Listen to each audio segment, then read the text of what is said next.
Hello, this is another of our series of oral histories from the small village of Vermilion, Ohio.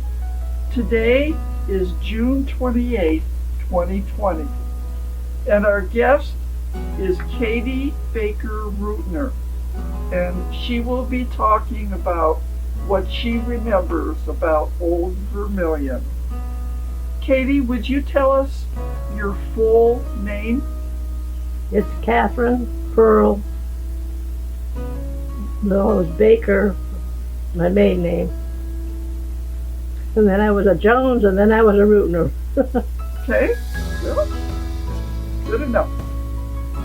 And now tell us where you were born and what year. Muskogee, Oklahoma, April 20th, 1936. And could you tell us the names of your mom and dad and brothers and sisters and great-grandparents if you can? Okay, my mother's name was Geraldine Bond. My father's name was Wilmot Edwin Baker. My grandparents here in Vermilion were Frank and Elizabeth Bond, and my Uncle Bill Bond.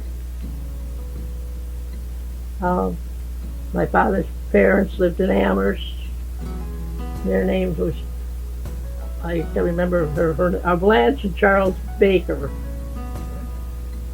And brothers and sisters? My brother's, the only natural brother I have was Bill Bond, who died at the age of 13.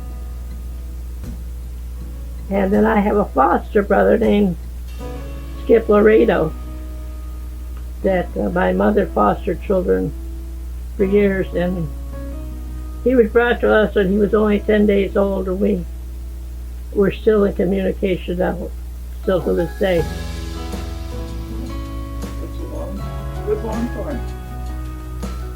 I suppose next we should ask you about what schools you went to when you were little. I started in Longfellow Elementary School in Lorraine, and then I transferred here to Vermilion in 1940. I don't remember what year. I came here in the 3rd grade, I remember that. Okay. And Mrs. Paterka was my first teacher I had here. Did you get her name? Did you go to the school on State Street? Yes. I went to State in Decatur. And did you go through to 12th grade? Yes. Okay. And do you have any memories of being in school? Did you like school, or do you have a favorite subject?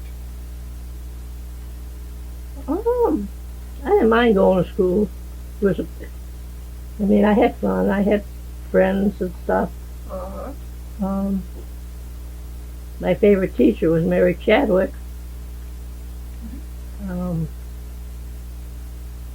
I liked Mr. Gebhardt. He was another one of my favorite teachers. And did you have a favorite subject? I didn't really have a favorite subject. Okay. Okay.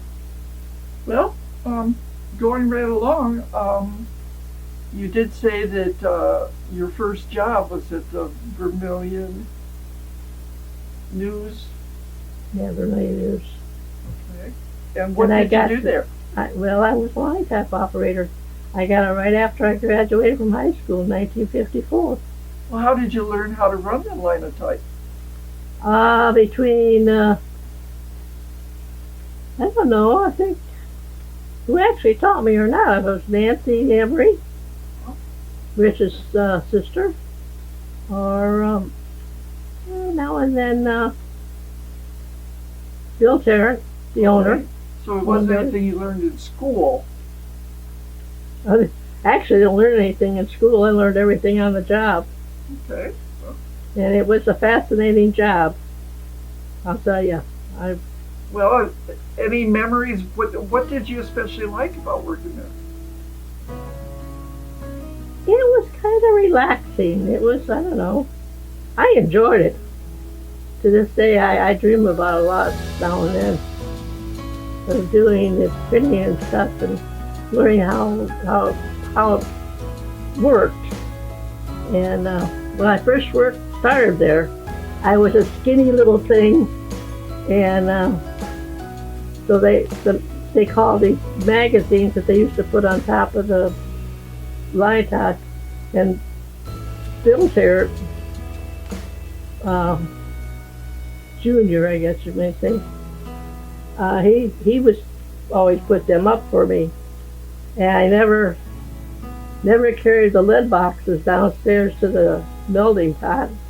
But then eventually I did learn all that, and I got really strong, I'll tell you.